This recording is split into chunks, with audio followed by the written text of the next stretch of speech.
I'm Danielle Wilson. Everybody calls me Danny. Um, I'm I'm currently not working because I wanted to focus on school, but I did attend the UWA daycare to do my infant video. The kids that I worked with were between 6 weeks and a year in that class. The toddler that I used for my video was my daughter. She's 5. And I learned a lot from this um, whole experience. Um, this is my 5 steps for brain building serve and return video.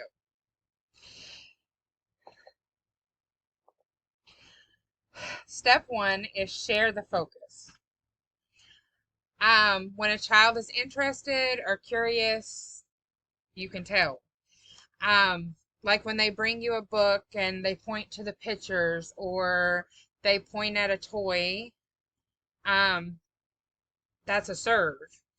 And as a teacher or an adult in the room, the proper return would be for you to name what they're pointing at. Help them connect the sound they're making or, whatever they're pointing at with what it's called. And for my trip to the daycare on this step, there was a baby that was about, I want to say she said he was about 3 months old, and he was fascinated with his feet. But his mom kept putting socks on him. And she said she put socks on him because if she didn't, he'd suck on his toes. And so, just playing with him, he kept trying to pull his socks off. So I just put him in a bouncer chair and I took his socks off and I let him suck on his toes. And I talked to him while he sucked on his toes and played with his feet. And he just seemed the happiest kid in the world for that, 5, 10 minutes that we sit there. And when he seemed to stop caring about his feet, I dried him off, put his socks back on, and he seemed fine. He was content with that. And he actually missed a feeding because after playing with his toes, he curled up with his pacifier and went to sleep. Um, Sometimes it's just giving them that 5 minutes. With my daughter, um, she begs me to go to the park because they have a music section at our park. And they have drums of different sizes that make different sounds, and she just really likes that area of the park. So that's what we did for our video. We went to the park and she told me these 3 are mine and you're going to play those 2, and we played the drums for a while, and when she lost interest with the drums, she went and played the xylophone and all the other instruments. She took adequate time getting acquainted with all of them. But I just let her express herself. It didn't have to be a certain type of music. I just played what she told me to play. And that's what we do when we're in that section of the park. We just allow her to express herself. Okay. I hate being on video. Step 2 is to support and encourage, which goes back to returning a child serve.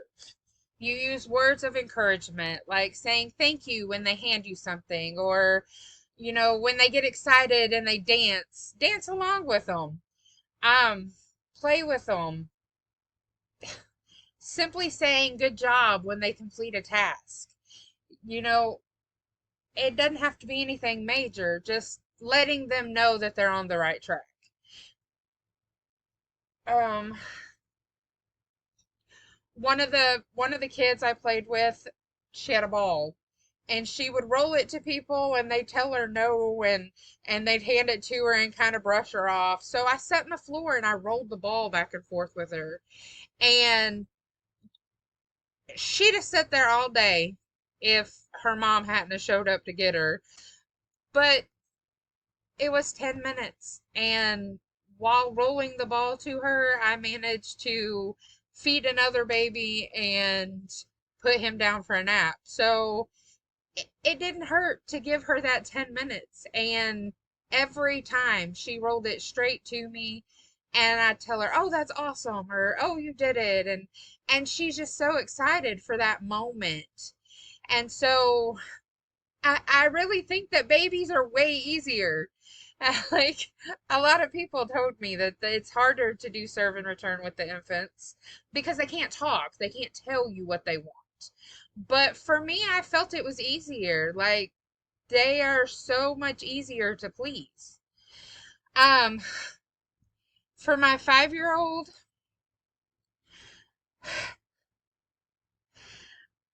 I don't even know where to start with this child. She's fascinated with new experiences. Like, everything that is new is an exciting adventure.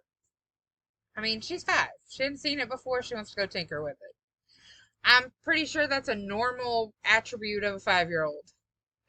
They just installed these like teacup things at our park, and I'm a big girl. I'm too big to ride the teacups. She doesn't get the understanding of spinning them. So I put her on it and I spun it like a merry-go-round. She had a ball. She was completely satisfied with it. Her big brother decided to get on there with her, and show her how it's supposed to work. And she wasn't too happy with that. She didn't like the fact that I guess he had it spinning too fast. And she was done with it at that point. But the fact that she's so eager to experience new things, it's something that I have to force myself to allow her to do. Step 3, name it. I kind of talked about this in the other 2 steps. When a child gives you a serve, you name the object that they're interested in. It can be anything, a person, a fill in, an action, or combination of it. When you name what the child is focused on, you help build their understanding of the world around them and what they need to expect from it. Naming things around them gives them an understanding of what it's called. It helps their language skills, their vocabulary. It helps them understand that, this red thing in my hand isn't just a shiny thing in my hand, it's an apple. For the infants, it's important that the adults around them talk to them instead of allowing them to just cry or whine for something. Such as during feeding time, you can just say, "It's time for your bottle," or "You ready for your bottle?" I know a lot of kids at the daycare would point, and I was shocked that the teachers would just go get it and give it to them. And I guess we forget as adults that they understand everything we're saying. So it's important to say, "You want your cup?" or "You want your bottle?" With my daughter, when she was learning to talk, I often asked her, "What are you pointing at?" And she'd point and I'd say cup. And I wouldn't give it to her until she said it. And it really helped with her vocabulary because she's 5, but she doesn't talk like a normal 5-year-old. She talks like she's older. Um, so expanding their vocabulary helps them to connect the objects to their names. When they look at a book and they see a cow and they move, they are understanding and comprehending that that cow moves. Um, Step 4, take turns back and forth.